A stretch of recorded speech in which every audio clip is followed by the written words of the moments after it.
Assalamualaikum warahmatullahi wabarakatuh. Alhamdulillahirabbil alamin. Wassalatu wassalamu ala asrofil anbiya'i wal mursalin wa ala alihi washabihi ajmain. Amma ba'du. Pertama-tama marilah kita panjatkan puji dan syukur atas kehadirat Allah Subhanahu wa taala yang mana telah diberikannya kesehatan dan keselamatan sehingga saya dapat menyelesaikan presentasi tugas makalah Ekonomi Mikro Islam dengan judul elastisitas. Perkenalkan, nama saya Ervandi Kurniawan. Saya dari kelas EQ 2E, jurusan Ekonomi Islam, Fakultas Ekonomi dan Bisnis Islam UIN Sumatera Utara dengan dosen pengampu Bapak Ibu Besar MSI.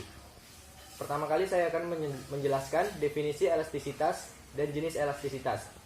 Definisi elastisitas adalah suatu ukuran sensitivitas dari suatu variabel terhadap variabel lainnya atau presentasi perubahan pada suatu variabel sebagai reaksi atau 1% perubahan lainnya. Selain itu, menurut Muhammad Firdaus, elastisitas dapat diartikan sebagai perubahan relatif jumlah barang yang diminta atau jumlah barang yang ditawarkan sebagai akibat perubahan dari salah satu faktor yang mempengaruhinya. Jenis-jenis elastisitas ada 5, yaitu yang pertama inelastis sempurna, di mana elastisitas permintaan sama dengan 0, artinya bahwa perubahan tidak ada pengaruhnya pada jumlah permintaan. Yang kedua, elastisitas sempurna, di mana elastisitas permintaan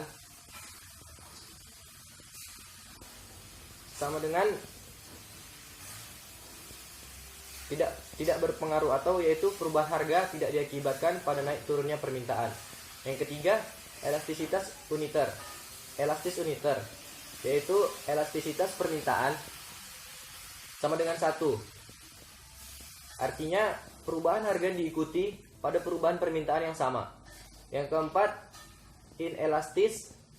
elastisitas di mana elastisitas permintaan lebih kecil dari 1.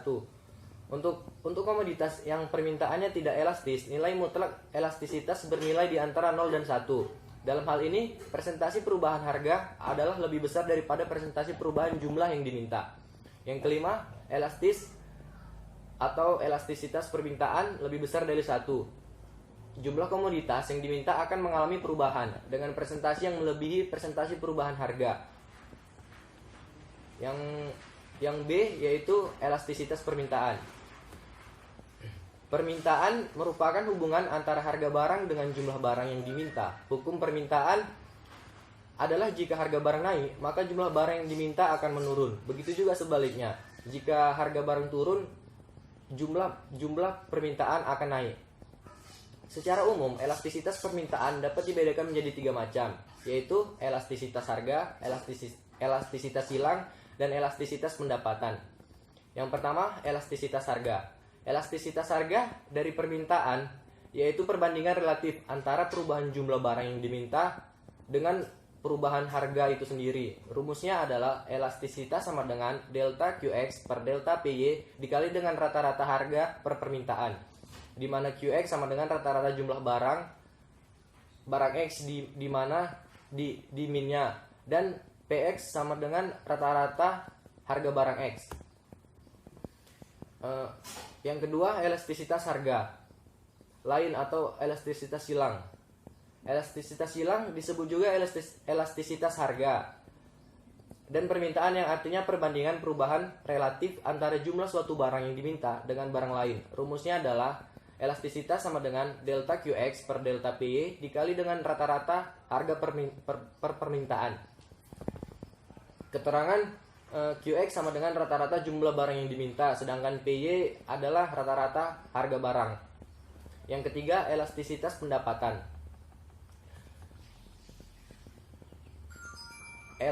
Elastisitas ini dapat didefinisikan perbandingan relatif antara perubahan konsumsi atau jumlah yang diminta dengan perubahan pendapatan.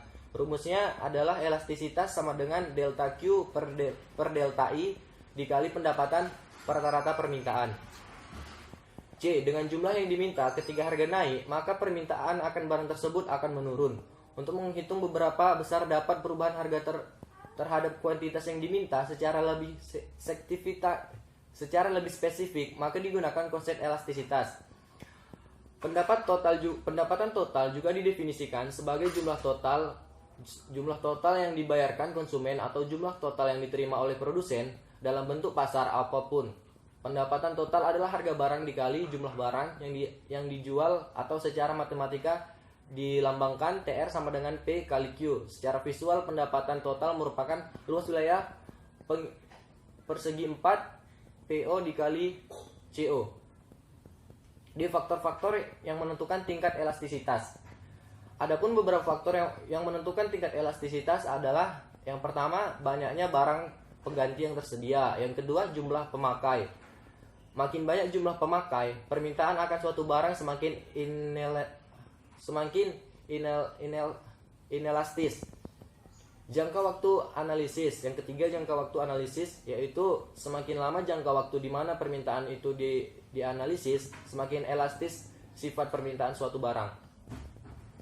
Yang manfaat dari mengetahui nilai elastisitas permintaan. Manfaat itu misalnya untuk kebijakan impor, pajak, dan penjualan produk baik yang dilakukan oleh perusahaan maupun swasta.